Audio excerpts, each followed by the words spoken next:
اگر نفس کی غلامی کرو اور بڑے بڑے وفاداروں کو چھوڑ کے غلامی کرو تو پھر کہو وفادار مل جائیں، کوئی بول ابا لڑا نہ بول بیٹھی ہوں دے خصم ناراض بڑ بولیاں دے کہاں سیر کھائے تے بلبل ٹھنڈ پائے۔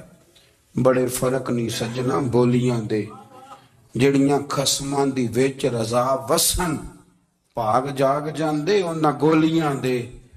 آپ ادلیاں نو سردار پین تکے تے شرما والیاں نو چوٹے ڈولیاں دے۔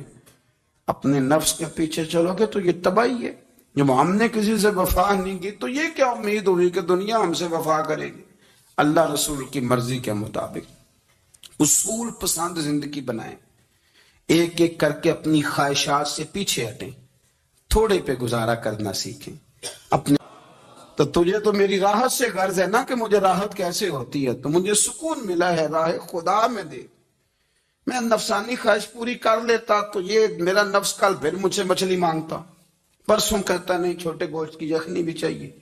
ہم لوگ الجھ گئے ہیں، بہت بڑے قیدی ہیں اپنے آپ کے، بڑے قیدی ہیں، سارا دن اپنی خواہشات کی تکمیل میں بھاگے رہتے ہیں۔ بڑے بڑے سونے نوجوان، میں ان پہ تنقید نہیں کرتا، مجھے ان پہ ترس آتا ہے۔ جب میں رات کے اندھیروں میں انہیں ٹیلی فون لے کے چوکوں میں کھڑے دیکھتا ہوں تو مجھے رحم آتا ہے۔ میں کہتا ہوں دیکھو نفس کی خواہش کے پیچھے یہ کیا مثلا آخر کیا ہے اس میں؟ ایک عورت کے پیچھے تباہ کر لیا اپنے آپ کو، یعنی زیادہ سے یہ کوئی مقصود ہے؟ یہ کوئی مقصد حیات ہے جس کو مقصد بنا لیا ہے؟ میرے عزیز بات کو سمجھ لیں، اتنا خوبصورت آدمی ہے اور اتنا اس کا اونچا قد کاٹ ہے، اور کیا کس کے پیچھے یہ بھاگا ہوا ہے؟ بڑا سمجھدار، دانشور، عقل مند آدمی، ذی روح بندہ، لیکن اس کا سٹیٹس آپ یہ ملاحظہ کریں کہ وہ 20-40 ہزار کی خاطر جھوٹ بولتا ہے، دھوکہ دیتا ہے، فریب اور فراڈ کرتا ہے۔ ہم اپنی نفسانی خواہشات کے پیچھے اس طرح بھاگتے ہیں کہ ہم اصل سے رہ جاتے ہیں۔ میری باتوں کی سمجھ آ رہی ہے آپ حضرات؟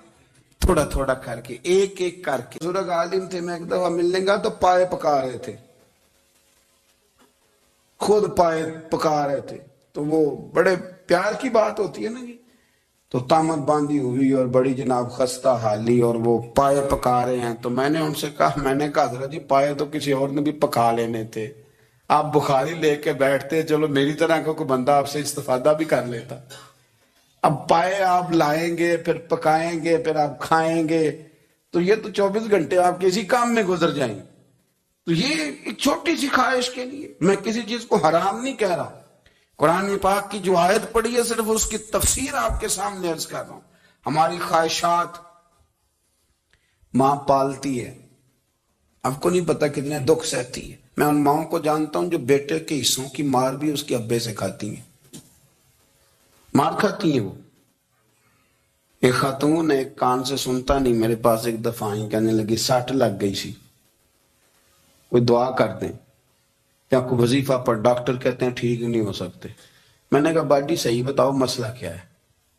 کہنے نہیں کچھ بھی نہیں، مسئلہ کیا ہونا ہے، پتر غلط نکل آیا ہے، اس کا باپ روز مارتا ہے، میں آ بھی گئی ہوں تو اس نے ایک تھپڑ میرے کان پہ مار دیا، پردہ پھٹ گیا۔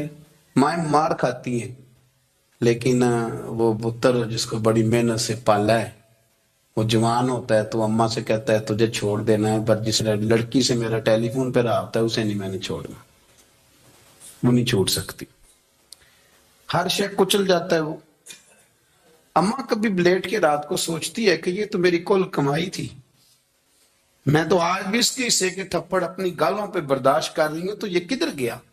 اردشیر نام کا بادشاہ تھا، حضرت محدث ابن الجوزی آج سے کچھ 700 سال رہ جائے گی، صبح سے شام تک اگر اسی نفس کی باتیں مانتے جائیں گے تو خرابی کرے گا۔ دولت کا نشہ ہے بھائی، دولت کٹھی کرنے والا کسی جگہ سیر نہیں ہوتا، حسن کا نشہ ہے، حسن کا نشہ ہے۔ حضرت ابوبکر شبلی رحمت اللہ علیہ فرمایا کرتے تھے جو تیری بیٹی کو خوبصورت سمجھ کے اس کے ساتھ نکاح کرنا چاہے اسے بیٹی نہ دینا۔ حضرت جی کیوں؟ فرمایا حسن تو تھوڑے دن کے بعد ختم ہو جائے گا، پھر وہ اس کی قدر نہیں کرے گا، وہ تو کہیں اور منہ مارتا پھرے گا۔ حضرت ابوبکر شبلی رحمت اللہ تعالی علیہ کی بیٹی خوبصورت تھی. ایک نوجوان کہنے لگا میرا نکاح کر دیں. آپ فرمانے لگے پتر تو 1 مہینے کے بعد آنا کر دوں گا. بڑی موٹی تازی خوبصورت صاحبزادی. تو حضرت نے اسے دوائی کھلائی, اسے پخانے لگ گئے. جو پخانہ کرتی ایک مٹکے میں سنبھال دیتے. تھوڑا وقت گزرا تو وہ ہڈیوں کا پنجر بن گئی. مہینے بھر میں دست اتنے آئے کہ کمزور ہو گئی. تو ابوبکر شبلی 1 مہینے کے بعد نوجوان کو بلایا, فرمایا ادھر آ تیرا نکاح کروں. بچی دکھائی تو وہ کمزور بستر پہ پڑی. فرمایا شادی کر. کہنے لگا اس سے نہیں میں نے کرنی. فرمایا یہ وہی ہے. کہنے لگا جی نہیں. فرمایا تو کہتا تھا مجھے عشق ہے, کدھر گیا تیرا عشق؟ کہنے لگا حضرت صاحب آپ کیسی بات کر رہے ہیں؟ فرمایا ادھر آ. پھر وہ مٹکا جس میں گند رکھا تھا وہاں لے گئے. فرمانے لگے تیرا اس کے ساتھ عشق تھا, یہ ہے تیرا عشق. فرمایا تو میں 4 دن روٹی کھلاؤں گا پھر تندرست ہو جائے گی. لیکن میں دیکھنا چاہتا تھا کہ تو میری بیٹی سے پیار کرتا ہے یا اس کے چہرے پہ آنے والی کچھ وقت کے لیے سرخی سے پیار کرتا ہے, اس لالی سے پیار کرتا ہے جو جوانی کے وقت بچوں اور بچیوں پہ آتی ہے. کس چیز کے دل دادا؟ یعنی کیا مطلب؟ نفس کی غلامی, سراسر غلامی. اور پلٹ پلٹ کے خواہش. بڑے بڑے سیانے بندے چھوٹی سی خواہش کے لیے. بڑا سمجھدار آدمی, بڑا سیانا بندہ. میں ایک بڑے پہلے لکھتے ہیں, اردشیر بادشاہ بڑا خوبصورت تھا, جوان تھا, بڑا عقل مند تھا. اس نے اس طرح کی قریب کی ساری ریاستوں پہ قبضہ کر لیا. بڑا عقل مند زیرک تھا, قبضہ ہو گیا. ایک بادشاہ بڑا سخت تھا, اس کے ساتھ جب پنجہ آزمائی ہوئی تو اردشیر کہتا ہے اس پہ میرا قبضہ نہیں ہو رہا تھا. اور جب ہم نے ساری ریاستوں نے مل کے اس پر حملہ کیا تو ایک قلعے کے اندر قلعہ بند ہو گیا.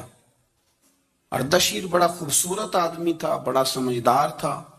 تو وہ بادشاہ قلعہ بند ہو گیا, اس نے کہا نکلنا ہی نہیں. اب وہ اندر بند ہے, یک بارگی حملہ کیا تو وہ بڑا بڑا قلعہ تھا اس میں بند ہو گیا. اس بادشاہ کی نا جس پر حملہ کیا, اس کی بیٹی اچانک ایک دن قلعے کی دیوار پہ چڑھی تو اردشیر کے حسن و جمال کو دیکھا تو عاشق ہو گئی. اور اپنے ہی باپ کے خلاف اسے کہنے لگی کہ اگر تم میرے ساتھ شادی کا وعدہ کرے نا تو میں تجھے رستہ بتاتی ہوں حملہ کرنے کا. اس نے کہا میرا وعدہ رہا, تو رستہ بتا. اس نے رستہ بتایا اس لڑکی نے, اور بادشاہ نے حملہ کیا تو اس کا باپ قتل کیا, اس علاقے پہ قبضہ کیا شادی کے وعدے پر. ہاں نفسانی خواہش مندے کو اندھا کر دیتی, نہیں سمجھ آتی اس کو میں کدھر جانا, اندھا کر دیتی. حملہ کیا, اور جب اس لڑکی کو لے کے آیا نا اپنے محل میں تو پہلے دن شادی کی پہلی رات تھی تو بستر بچھایا کنیز نے, تو وہ کبھی کروٹ ادھر بدلتی کبھی ادھر بدلتی. تو بادشاہ کہنے لگا کیا ہے؟ کہنے لگی بستر میں کچھ ہے مجھے تکلیف دے رہی. اس نے چراغ جلائے اور جب بستر اٹھایا تو ایک اتنا سا دھاگا نکلا. دھاگے سے عموماً تکلیف نہیں ہوتی. تو اس نے کہا تو اتنی نرم و نازک ہے کہ دھاگا. کہنے لگی میرا باپ نا میرے ساتھ اتنا پیار کرتا تھا کہ روز میرا بستر بھی خود بچھاتا تھا, اور اس نے آلہ رکھا ہوا تھا, وہ ناپتا تھا کہ کوئی پایا اونچا نیچا تو نہیں, میری بیٹی کا بہنس سوتے وقت خراب نہ ہو جائے.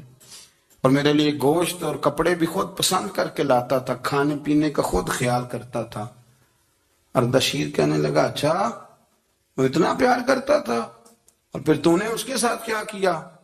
کہنے لگا بلاؤ کنیزوں کو بلایا. فرمایا اس کو اٹھاؤ اور جلاد کے پاس لے جاؤ, اسے کہو کہ اس کے بال ایک گھوڑے کے ساتھ باندھے, پیر دوسرے گھوڑے کے ساتھ باندھے, اور ایک گھوڑا ادھر بھگا دے. کدھر بھگا دے؟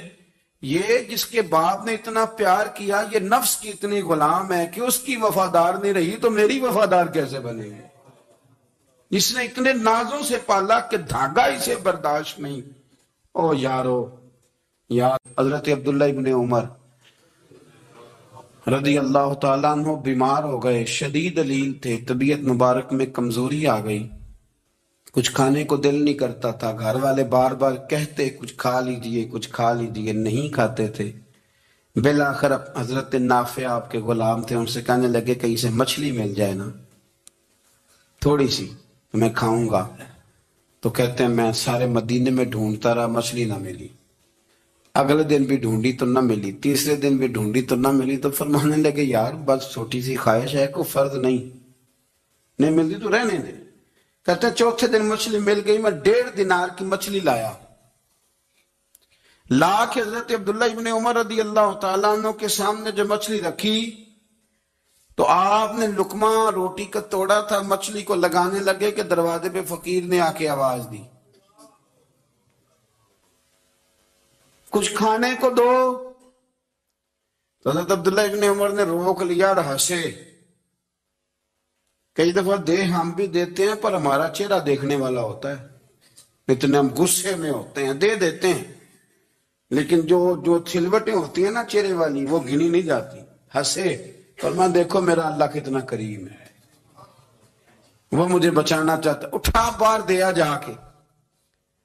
تو خادم اب حکم کا پابند تھا، وہ لیت اللہ تو کر نہیں سکتا تھا، وہ گیا اور جا کے دے آیا۔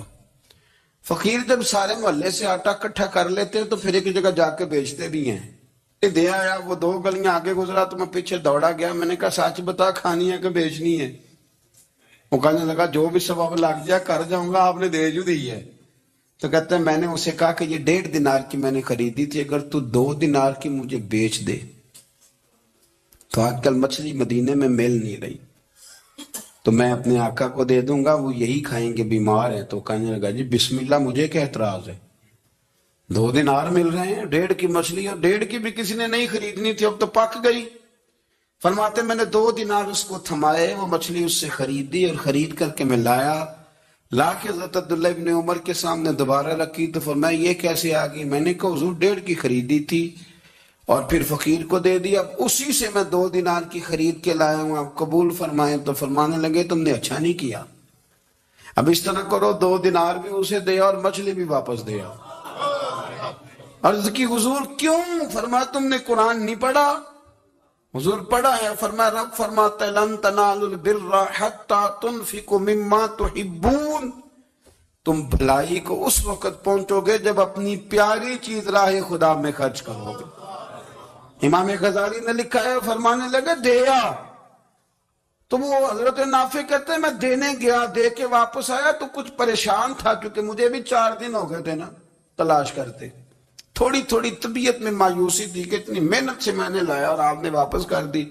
تو حضرت عبداللہ ابن عمر نے مجھے قریب بٹھایا، پھر مجھے تھپکی دی، فرمانے لگے پتر میں نے ویسے بھی کبھی جھوٹ نہیں بولا اور آج کل تو میں ویسے ہی بیمار ہوں، ٹائم ہی نہیں، وقت ہی نہیں، موقع ہی نہیں جھوٹ بولنے کا، میں تجھے سچ بتاؤں مجھے مچھلی کھا کے اتنا سکون نہیں ہونا تھا جتنی اللہ کے راستے میں خیرات کھا کے مجھے سکون ہوا۔ نفس کو سمجھائیں، ضروری نہیں کہ روٹی ہر وقت مزے کے لیے کھائی جائے، کبھی کمر سیدھی کرنے کے لیے خشک روٹی بھی کھا کے دیکھو، کبھی سادہ کھانا اس پہ بھی اکتفا کرو، کبھی تھوڑا کھر کے اچھے طریقے سے سادے کمرے میں بھی اللہ کو یاد کر کے دیکھو، نفس کے پیچھے نہ بھاگیے گا، تباہی کرے گا۔ رب کریم سمجھنے کی توفیق